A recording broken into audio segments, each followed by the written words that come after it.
আসসালামু আলাইকুম। এটা হচ্ছে হাই কমোড, পাশে হইছে লো কমোড।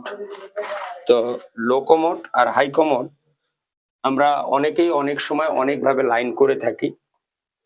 তো এই যে দেখেন এখানে ওয়াইটি দিছি, দিয়ে এখান থেকে পাসিং হইয়া ও ওর গতিতে যাবে। হাই কমোডের ময়লা ও ওর গতিতে যাবে। শাখা লাইন একটাই ডেলিভারি। কিন্তু এটা সেপারেট, একটার সাথে একটার কানেক্ট হইল না।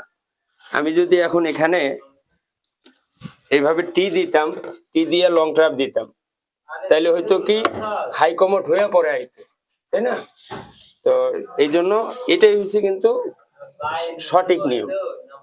যদি যখন দুইটা করবে, হ্যাঁ, যেন একটার এইটার সাথে যদি এখন টি মাইরে আমি হাই কমোড দিতাম, এটা ভুল কাজ। এটা হচ্ছে সঠিক কাজ। হ্যাঁ, তো এইভাবে এখন আমরা এটা মাপযোগ অনুযায়ী